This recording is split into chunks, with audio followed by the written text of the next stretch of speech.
Hello विद्यार्थी मित्रांनो, global ऑनलाईनमध्ये तुमचं स्वागत आहे. मित्रांनो, हा लॉ सीईटी विषय आपला 10वा व्हिडिओ आहे. याच्या मागे आपण वेगवेगळ्या व्हिडिओमधून लॉ सीईटी विषयी वेगवेगळ्या गोष्टी जाणून घेण्याचा प्रयत्न केलेला आहे. आणि आजच्या या व्हिडिओमध्ये 100 दिवसामध्ये लॉ सीईटीचा अभ्यास कसा करायचा आणि 100 दिवसामध्ये आपलं टाइम टेबल कसं हवं जेणेकरून 3 इयर लॉ सीईटी क्रॅक करणं आपल्याला इझी होईल. तर विद्यार्थी मित्रांनो, हा व्हिडिओ तुम्ही सुरुवातीपासून शेवटपर्यंत नक्की पहा, कारण या व्हिडिओमध्ये मी प्रत्येक वीकमध्ये आपण कुठल्या सब्जेक्टचा कुठला टॉपिक करायचा आहे आणि किती वेळ त्या टॉपिकला द्यायचा आहे हे मी तुम्हाला सांगणार आहे. तर व्हिडिओ शेवटपर्यंत नक्की पहा. त्यासाठी आपण पहिल्या वीकमध्ये आपल्या सिलेबसचं फाउंडेशन करणार आहोत, ज्याच्यामध्ये लीगल ॲप्टिट्यूड या विषयामध्ये introduction to constitution of India या विषयाचा डेली 1 तास स्टडी करायचा, ज्याच्यामध्ये तुम्हाला भारतीय संविधानाचं जे बेसिक आहे ते पक्क करायचंय आणि प्रत्येक दिवशी या सब्जेक्टला तुम्हाला 1 तास द्यायचा आहे. त्यानंतर जनरल नॉलेज मधून तुम्हाला करंट अफेअर्स वरती तुम्हाला कॉन्सन्ट्रेट करायचंय. तर जसं की मी मागच्या काही व्हिडिओमध्ये सांगितलं होतं की जनरल नॉलेजसाठी तुम्ही वेगवेगळ्या सोर्सेसचा वापर करू शकता. न्यूज मीडिया असेल, न्यूजपेपर असतील आणि त्यासोबतच करंट अफेअर्सचे जे बुक्स आहेत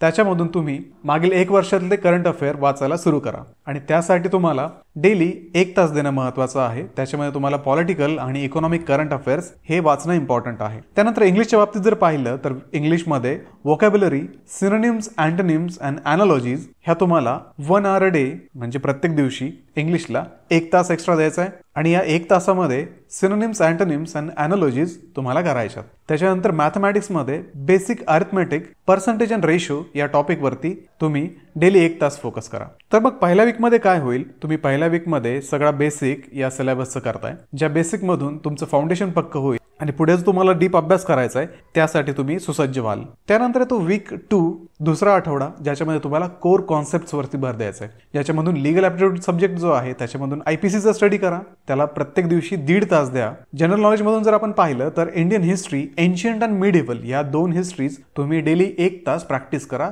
वीक 2 मध्ये. इंग्लिशच्या बाबतीत idioms, phrases and one word substitution हे डेली 1 तास करा. आणि मॅथमॅटिक्स मधून profit and loss and simple interest यालाही तुम्ही डेली 1 तास देऊ शकता. तर विद्यार्थी मित्रांनो, काही लोक म्हणतील की सर आम्हाला एवढा वेळ नाहीये, आम्हाला करंट आमचा स्टडी पण करायचा आहे आणि त्याच्यासोबत याचाही एक्स्ट्रा बर्डन होतंय. तर या केसमध्ये वेळ किती द्यायचा आहे, मॅक्सिमम वेळ तुम्ही 1 तास द्यायला पाहिजे. मिनिमम तुमचं जर अर्ध्या तासामध्ये कव्हर होत असेल तर तुम्ही मे बी अर्ध्या तासामध्ये पण हा सब्जेक्ट, हा टॉपिक रॅपअप करू शकता. त्याच्यामुळे हे कम्प्लिटली तुमच्यावरती डिपेंड असेल. मी एक स्टँडर्ड देतोय, 1 तासापर्यंत साधारणतः या टॉपिकचा अभ्यास करायला पाहिजे. जर तुमचं 1 तासाच्या आत होत असेल तर वेल अँड गुड, तुम्ही 1 तासाच्या आतही हा सब्जेक्ट किंवा हा टॉपिक त्या दिवशी कव्हर करू शकता. हे कम्प्लिटली तुमच्यावरती डिपेंड असणार आहे आणि तुमची जी स्टडीची स्टाईल जी आहे त्याच्यावरती डिपेंड असणार आहे. मे बी एखादा 10 मिनिटामध्ये स्टडी करला एखाद्या टॉपिकचा, मे बी एखाद्याला 1 तासही लागू शकतो. त्याच्यामुळे मी एक मॅक्सिमम टाइम फ्रेम दिले, मॅक्सिमम एवढा वेळ तुम्ही द्यायला हवा. त्यानंतर पुढच्या वीकमध्ये जर पाहिलं आपण वीक 3, त्यामध्ये तुम्हाला त्या सब्जेक्टमध्ये एकदा तुम्ही फाउंडेशन केलं, कोर कॉन्सेप्ट पाहिल्या, नंतर तुम्हाला त्या सब्जेक्टमध्ये अजून डीप जायचंय. तर लीगल ॲप्टिट्यूडमध्ये आपण जर पाहिलं तर तिथे लॉ ऑफ कॉन्ट्रॅक्ट्स हा टॉपिक तुम्ही वीक 3 साठी निवडा आणि डेली 1 तास लीगल ॲप्टिट्यूडला द्या. त्याच्यानंतर general knowledge, modern history and geography of India याच्यामध्ये 1.5 तास तुम्हाला डेली ह्या सब्जेक्टला द्यायचा आहे. हे टॉपिक्स त्याच्यामध्ये कव्हर करायचे. इंग्लिशच्या बाबतीत जर पाहिलं तर sentence improvement and error spotting याला डेली 1 तास देऊन तुम्ही पूर्ण वीकमध्ये या 2 टॉपिकचा अभ्यास कंप्लीट करू शकता. मॅथमॅटिक्सच्या बाबतीत जर पाहिलं तर compound interest, time and work याला डेली 1 तास द्या आणि वीक 3 मध्ये मॅथमॅटिक्सचे हे 2 टॉपिक कंप्लीट करा. त्याच्यानंतर येतो 4था आठवडा की जो 1 जानेवारी ते 7 जानेवारी मध्ये असेल. याच्यामध्ये तुम्हाला तुमचं जे एक्झिस्टिंग नॉलेज तुम्ही जे बनवलंय आतापर्यंत 3 वीक मध्ये जेवढं तुमचं प्रिपरेशन झालंय तर त्याच्यामध्ये तुम्हाला अजून एक्सपान्शन करायचंय. तर ते कसं करणार आपण, लीगल ॲप्टिट्यूड जो आहे त्याच्यामध्ये लॉ ऑफ टॉर्ट्स करा, त्याला 1 तास डेली द्या. नंतर जनरल नॉलेज मधून environmental issues and sustainable development याच्यासाठी डेली 1.5 तास द्या. राहिला विषय English sentence rearrangement, comprehension practice, त्याला 1 तास द्या. मॅथमॅटिक्समध्ये टाइम, स्पीड, डिस्टन्स हे डेली 1 तास करा. असं मग तुमचं 4थ्या वीकमध्ये तुमच्या नॉलेजमध्ये अजून एक्सपान्शन होईल. आणि मागील 3 वीक जर तुम्ही सिरियसली स्टडी केला असेल आणि तुमची जर सिटिंग कॅपॅसिटी वाढली असेल, ग्रास्पिंग पॉवर वाढली असेल तर तुम्हाला 4था वीक पण खूप इझी जाईल, ज्याच्यामध्ये तुम्हाला तुमचं नॉलेज एक्सपांड करण्यासाठी मदत होईल. तर मित्रांनो, 5वा जो वीक असेल त्या 5व्या वीकमध्ये तुम्हाला लीगल मॅक्सिम्स डेली 1 तास करायचे, जे की लीगल ॲप्टिट्यूड मधून आहे. नंतर जनरल नॉलेजसाठी तुम्ही जनरल सायन्स आणि टेक्नॉलॉजी 1.5 तास डेली करा, एका वीकमध्ये हे कव्हर होऊन जाईल. नंतर आहे इंग्लिश, त्याच्यामध्ये spotting errors, inappropriate word usage याला 1 तास द्या. नंतर मॅथमॅटिक्समध्ये डाटा इंटरप्रिटेशन तुम्ही डेली 1 तास करू शकता. तर अशा पद्धतीने वीक 5 मध्ये तुमचे की टॉपिक्स जे असतील ते कव्हर होण्यासाठी मदत होईल. आणि इन केस जर मागच्या वीकचं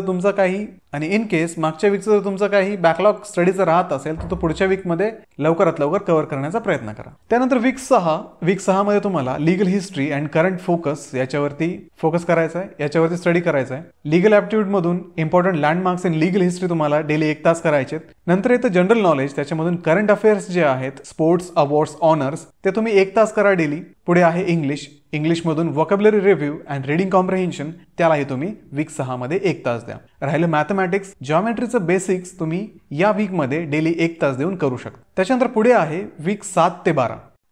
तर विद्यार्थी मित्रांनो, 7 ते 12 वीकमध्ये म्हणजे हा टोटल 6 वीकचा टाइम आहे. या पिरियडमध्ये रोटेशनल फोकस करायचा आहे. म्हणजे तुमचे जे 4 सब्जेक्ट आहेत, legal aptitude, general knowledge, English आणि मॅथमॅटिक्स, या 4ही वरती रोटेशनली त्याचा स्टडी करायचा. म्हणजे एका आठवड्यामध्ये त्यातले कुठलेही 3 निवडा, त्याच्यावरती तुम्ही स्टडी करा. त्याच्या पुढच्या आठवड्यामध्ये त्यातला 1 कमी करा, 1 ऍड करा. असे 3-3च्या ग्रुपमध्ये तुम्ही या सब्जेक्टचा रोटेशनमध्ये स्टडी करा, जेणेकरून तुमची रिव्हिजन पण होईल आणि तुमचे काही टॉपिक जर मागच्या सायकलमध्ये मिस झाले असतील तर तेही तुम्हाला कव्हर अप करण्यासाठी याची मदत होईल. त्याच्यानंतर दिवसातले 2 ते 3 तास या वीक्समध्ये तुम्ही अलॉट करणं महत्वाचं आहे. कारण ऑलरेडी तुम्ही याचा स्टडी केलेला आहे. तुम्हाला फक्त नॉर्मली रिवाइज करायचं आहे, जेणेकरून तुम्हाला लागणारा जो वेळ आहे तो कमी लागणार आहे. त्याच्यानंतर प्रत्येक वीकेंडला तुम्ही मॉक टेस्ट द्यायची आहे, जेणेकरून तुम्ही कुठल्या टॉपिकमध्ये वीक आहात, काय चुका तुमच्याकडनं होत आहेत त्या तुम्हाला या मॉक टेस्टवरनं कळणार आहेत. तर विद्यार्थी मित्रांनो, ग्लोबल ऑनलाईनमध्ये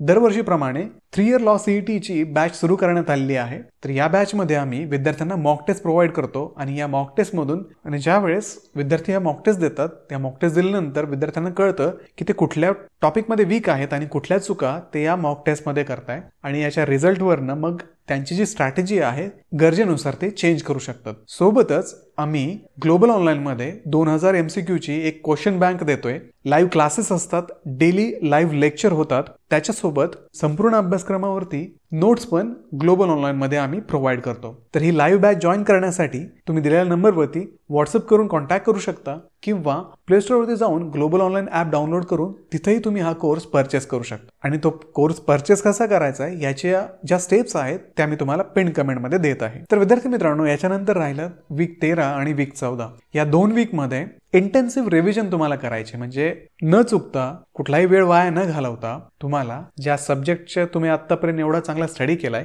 त्याच्यावरती फास्ट रिव्हिजन या 15 दिवसामध्ये करायचे. त्याच्यामध्ये लीगल ॲप्टिट्यूडमध्ये कॉन्स्टिट्यूशन असेल, IPC असेल, टॉर्ट्स असतील, कॉन्ट्रॅक्ट असतील आणि लीगल मॅगझिम्स असतील, याच्यावरती तुम्ही एकदा रिवाइज करायचे. त्याच्यानंतर जनरल नॉलेजमधून तुमच्या ज्या नोट्स असतील त्या तुम्ही रिवाइज करा. की करंट अफेअर्स असतील, करंट अफेअर्स रिवाइज करा. इंग्लिशमधून कॉम्प्रिहेन्शन आणि एरर डिटेक्शनची प्रॅक्टिस पण वीक 13 आणि वीक 14 मध्ये केलेली बरी राहील. मॅथमॅटिक्समध्ये तुमचे जे वीक पॉईंट्स राहिलेत त्याच्यावरती तुम्ही फोकस करा. डाटा इंटरप्रिटेशन जे आहे त्याची पण प्रॅक्टिस चांगली करा. आणि या दोन्ही वीकमध्ये 2 फुल लेंथ मॉक टेस्ट द्यायचं विसरू नका. आणि ज्यावेळेस तुम्ही ते मॉक टेस्ट द्याल त्यावेळेस तुमच्या लक्षात येईल की आपण कुठे एरर करतोय, कुठे आपण चुका करतोय आणि कुठल्या सब्जेक्टला आपण जास्तीत जास्त वेळ द्यायला पाहिजे, कुठे आपण वीक आहोत हे तुम्हाला त्या मॉक टेस्टवरनं कळेल. तर याच्यानंतर शेवटचा जो वीक आहे त्याच्यामध्ये तुम्हाला हार्डली 2-3 दिवस भेटताय. इथे तुम्ही कुठलाही नवीन टॉपिक हातात घ्यायचा नाही. इथे फक्त तुम्ही ज्या शॉर्ट नोट्स प्रिपेअर केलेल्या असतील स्टडी करायच्या वेळेस त्या शॉर्ट नोट फक्त रिवाइज करा. त्याच्यानंतर तुम्ही ज्या मॉक टेस्ट दिल्यात त्या मॉक टेस्टचं अनालिसिस करा.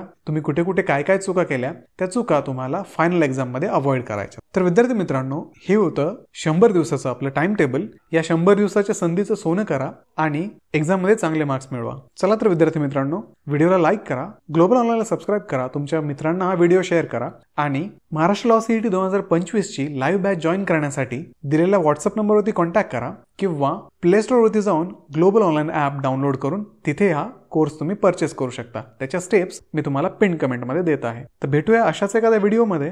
तोपर्यंत प्रिपरेशन करत राहा. Best of luck.